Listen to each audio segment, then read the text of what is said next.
This has nothing to do with the teach, but I feel transition is always good to have between things. So we're going to do a little movement thing, and we're going to do it by this. We're going to shake off each limb first 8 times, like by the right, then the left. We'll count it also, the right leg and the left. Then 4, then 2, and then 1. And we'll do it with some tempo. So let's, ready? You get it? Right hand, right leg, left leg. First 8, then 4, then 2, then 1. Okay. 1. Oh, no. Try again. See, this is great.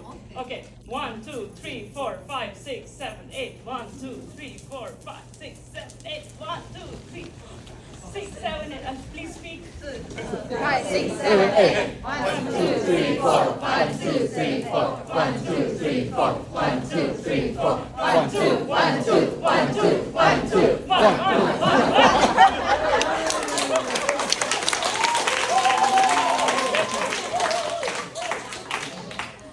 Who's more awake now? No, one more time. So, we are here for the art of hosting and harvesting conversations that matter. And quite often in an art of hosting training, we are focusing a lot on the hosting. And I understand that because hosting and creating conditions for meaningful conversations is really important. But actually, why are we actually hosting? Why are we hosting? We are hosting because we are wanting to create change. And we are wanting to have some actions. We want to make some impact. We want to harvest something. Right? So you remember when I said yesterday with the diamond, we start with need, inquiry, purpose, and it's here. The paper should have been there, but it's here. On the other end is the harvest. Right? Remember? And this harvest, of course, can be part of a process, can be also in between you have many harvests. It's a fractal, and then there's more harvest, and there's more harvest. So the hosting and harvesting is actually like yin and yang of together. They go together. Whenever we host with the purpose of harvesting something.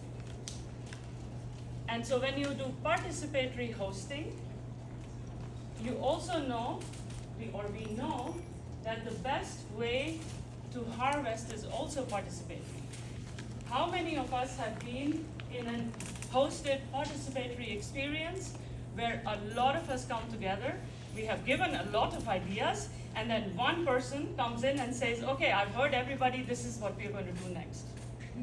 Anybody who's had experience of this? Only a few people? More people? And sometimes that's okay, but most times it's not okay, right?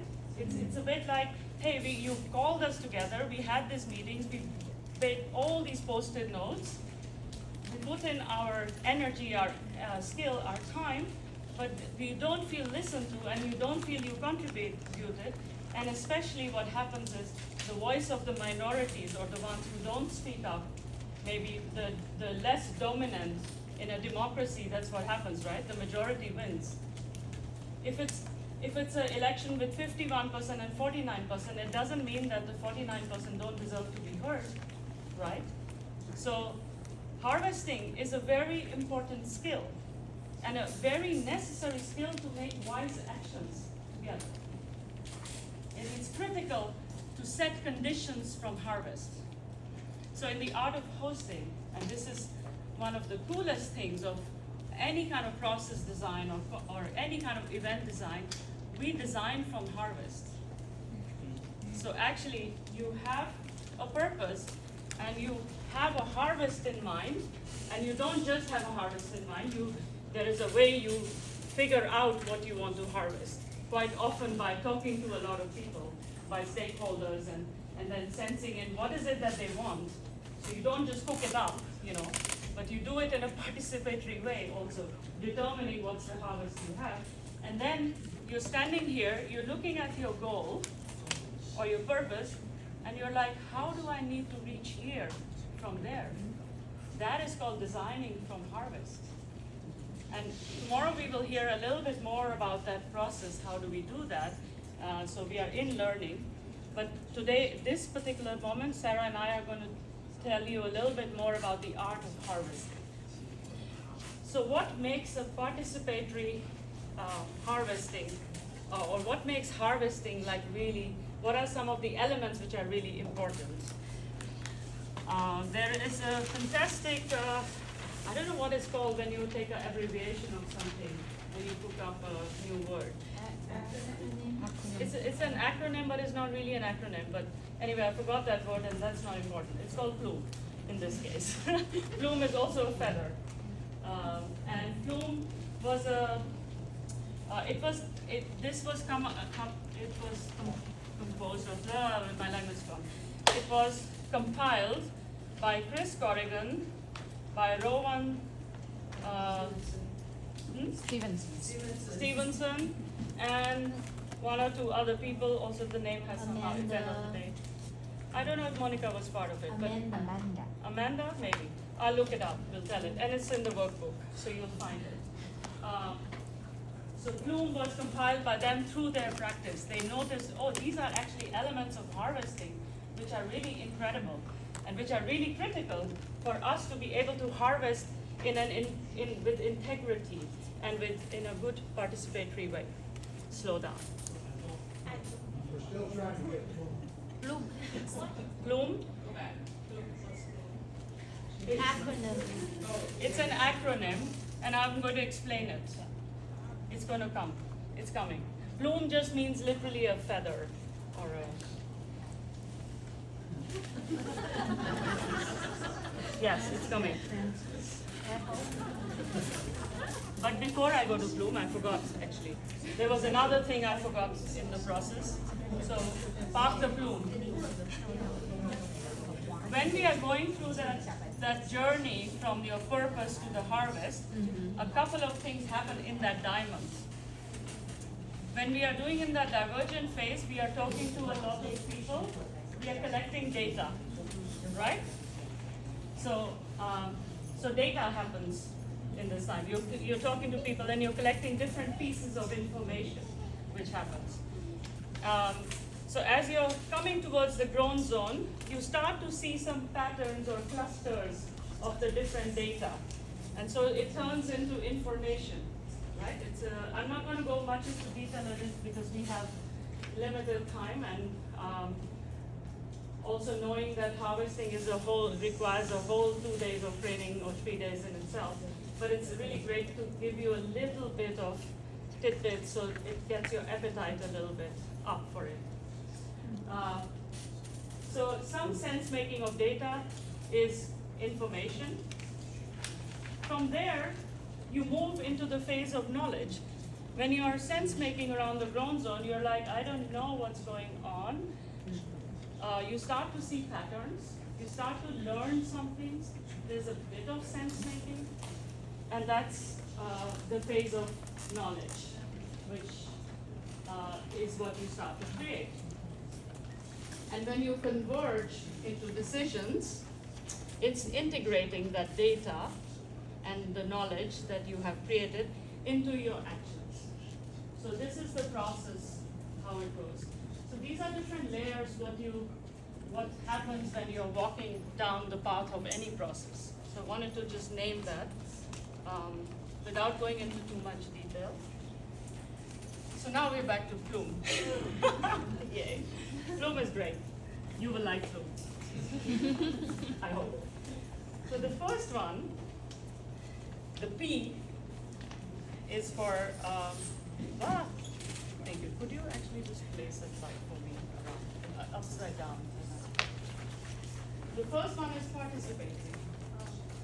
Of course, if a harvest, like I already spoke about, is not participatory, then it's not really part of the whole art of participation process, right? And what does this mean?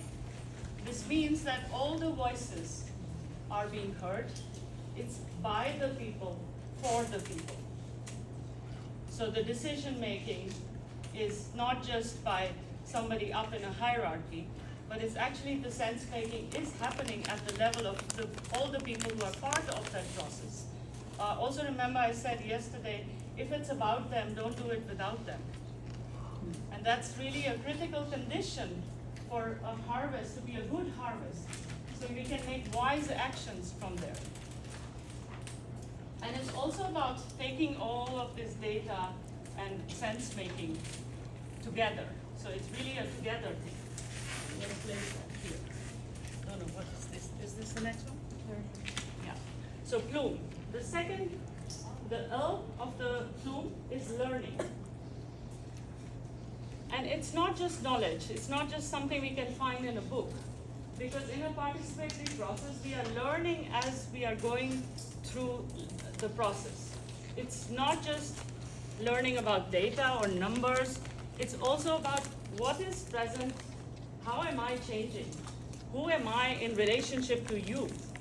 How is the system around me changing? So that's why we need a lot of people to sense make into those different nodes, because one person only knows so much. But when we start to communicate and we start to learn from each other, we get the learning becomes much more. So what you could also think about here is how is collective learning an important part of harvest? What are we learning not just alone, but collectively? And maybe learning is also a kind of leadership that is really important for us to move in.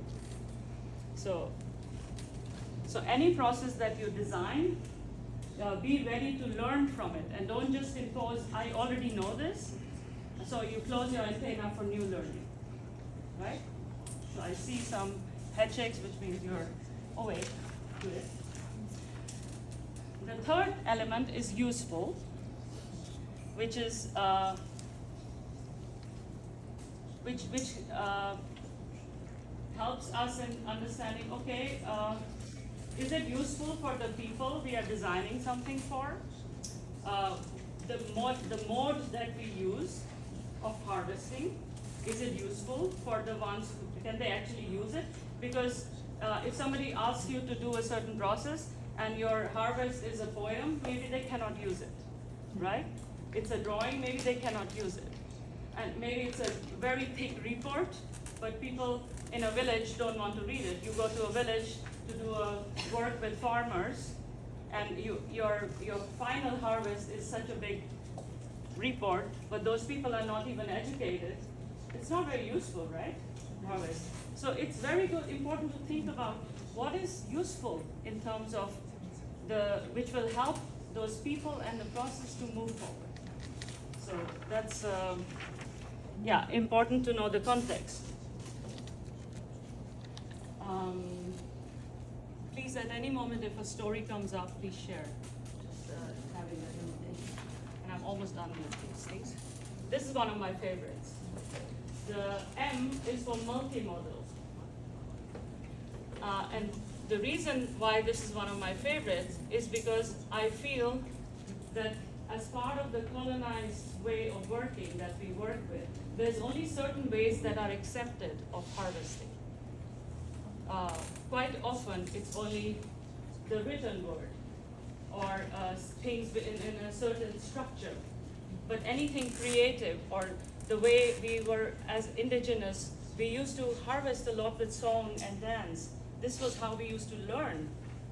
This was how we used to be together as a community. It was useful to us because that's what transferred from generation to generation. But now we have been told there's only a few ways where your work and your result of your work counts. So multimodal is at one level expanding that view of saying, hey, can we actually reclaim some of our ways of harvesting? And of course, it's also talking about, as we have been practicing here in this training, how can we use our different senses to harvest? Whether it's embodied, whether it's visual, whether it's with singing or auditory, whether it's with some media like photos or videos. What else does it say? Kinetic movement. So what are those different ways? And also it's really important to know this to your context, because we had this thing, I was training in India, and this person who works with some of the rural women in villages in India said the moment you start to take a pen out, they stop talking. They don't want to talk if you have a pen in your hand. If you take out Post-its, they completely stop talking. So it's also really important to know where will it work, your mode. The only way those women in that village would talk is if you would share stories. That's the harvest that appeals to them. So it's also really good to keep it in mind. Where are you working and which mode is going to work for you in that space? And last but not the least is emergent, E for emergent. Which means if you already know in advance, before doing a process, that this is what we are going to do, don't make people go through the process. It's what Ellie said for the World Cafe today, right? If you already know what the decisions you're going to make, don't do the sham of doing a participatory process, right? So it's also about being really open to what is emerging, what is new that we are creating together. Yes, so it's also about trusting the universe. I really like that. I like that we've already had magic as a lens. So for me, there's also magic in this emergence, because it's who am I and who am I with you is different, right? So it's like, what is it, who do we become together? What is that possibility? Remember the generative listening of that, the possibility? That is actually also here. So that's where my cue to pass to Sarah. Thank you for listening. Bring it back to what you have just experienced, the collective story harvest through the lens of the plume. Is it participatory? Yes. Yes. You were engaged, you were handed something to collect data, right? What were the challenges to overcome? What are things that you can apply in your own context? You were on your own, then you were grouped into your sentences. What are some of the patterns when you exchange the information? It becomes more rich, and when you exchange, there's mutual learning. Is that magic for you? That's magic for you. Something happens there, right? Is it useful? The storytellers were asked to tell a story where you use creativity and courage in collaboration, connected to the calling question. Because you have come here, remember the first day, something attracted you here. Either a friend, maybe saying it's a retreat, come here. Come here, help me. This is fun for you. And you joined. But you joined here. Remember the World Cafe? We talked about how difficult it is when you try to change the system on your own. And you're trying to find community. So the lenses were crafted that there's something for you to use when you go out there, host and harvest meaningful conversations to change others as well. It's useful for you to take away. That might be a little bit less. If we had more time, we might have asked you to feedback in dances, in theater, in a song, in silence. What is useful in this context? And the emergence as well. And actually in plume, there's also the last one of the M, of mutual respect. Because if you stay in the metaphor of the harvest, like a tree with apples, if you just take and go away with your basket, what are you giving back to the community? Especially when you're doing community building work. So when we talk about design from the harvest, we're going to offer you a framework. And before I had this framework, I used to ask the client, how do you want the people to feel, think, and do differently after what we're doing? And this framework just gave me a little bit of a more focus. And in explaining this frame, I'll bring in an example, an application that I did. So 2 years ago, I was asked by a friend when I was here for a conference, come and drink coffee for the Sinica Academia something, 中央研究所. I literally thought I was just going to drink coffee. I'm like, fine. I drank coffee and they were talking about that this is a big research project, a lot of universities working together. They want to engage the stakeholders in Green Island. And she was like, hey, you can do it. And I was like, huh? My plane is leaving tomorrow. But you sound like you have a lot of experience in stakeholders. I said, huh? I left Taiwan when I was 11. You want me to go to Green Island? I can't even speak Mandarin well, let alone Taiwanese or Hakka. And I look very banana. You know, yellow on the outside and also too white. You know, when you're in Green Island, it should look like you're from there. So it was a really difficult collaboration involving 4 universities, professors who think, okay, so from time to time we have money from the government, we have to show them the report of what happened during this research. And you know how it is with those gatherings. There's bento. People know there's bento after. They go, they sit, they watch the presentation, no idea what happened. They take the voucher, they go to eat their bento. So I started the process with what are the things these university professors, but also their assistants, think is important to get, to exchange, to enrich with the local people there. So this framework, I started with what are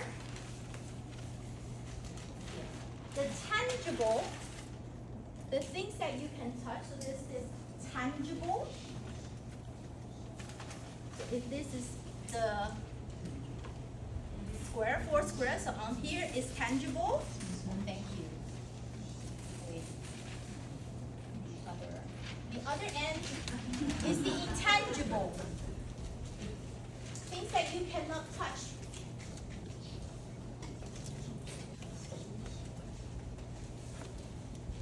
And then here, it's the individual.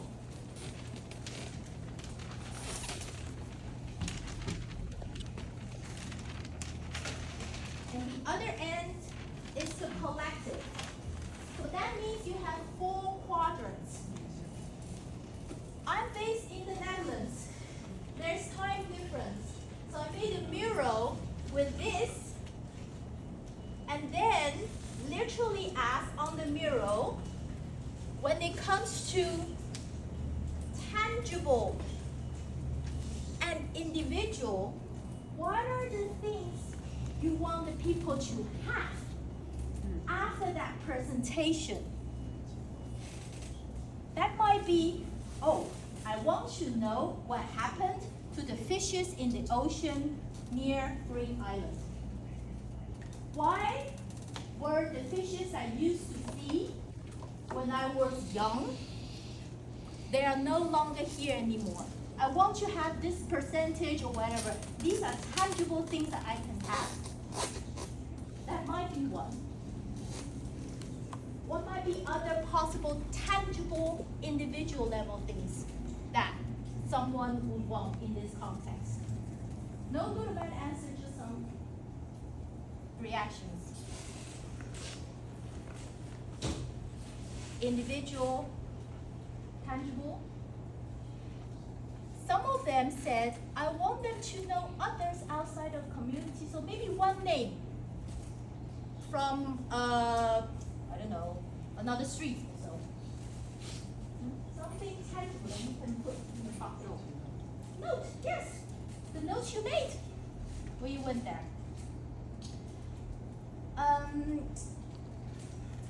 I also asked, what are some individual but intangible stuff you want them to have. Maybe a feel, and someone said like something different. This is something different. I don't know what, but it feels different. It's something. Relationship, yeah. Belonging. Belonging. I feel seen, I feel different, something like that. And then comes to the collective. The collective, intangible, maybe a sense of community. One of the things that I'm really bad. So he was stationed there on behalf of the Seneca Academia. He had something like, okay, it's really hard for me as a researcher to get in touch with the local community. So let me just organize film festivals with movies that has to do with something with nature. And people will come, and slowly something changed. He was like, I can't just put on the poster said, report nature, nobody's gonna come. Let me just try something. So from there was this collective, intangible kind of sense of community or something like that. And finally, here, collective tangible. What are the things that we want the group to have? This might be videos of the thing, of the presentation, let's say, or I can't remember what they did. So here is just a category, not a category like a framing. So let me tell you a little bit eventually what happened. So with the input that they had, within 1 hour and 15 minutes were 4 professors. The people came in, and also Eric's friend, eventually maybe some of you know them, know them, Kiwi, who was there last year. So I designed the thing, and Kiwi went to Green Island to do the thing. They came in, and they just had some exchange of, why are you here? But in a more Taiwanese way. Maybe some pictures or something like that. When they came in, there was a timeline of Green Island, of what happened when, and then they could put stickers on it. Like, what could you remember about that time? The professors were hard to convince. They had no idea what we were doing, or I was doing. They were like, I just want to do presentations. And then one thing that was really difficult, one research was about the noise in the ocean, how it increased because of the pollution. And they were gonna do a very like data thing to a bunch of 60 plus, 70 plus, 80 plus people. So the assistant, when we talk about this framework, eventually came to, I'm gonna cook a fish. And we had kind of like a world cafe. And first they went there and tasted the fish. Do you recognize this fish? How does this fish taste? And then shared something about those species. So this is a framework of thinking, what do you want to collect with the plum in mind? And then you can divide them. Anything to add? Not specifically. Maybe we can invite them in. I don't know what you have. I had no idea. I'm gonna lay it on the floor. People can walk. Yeah. And sleep.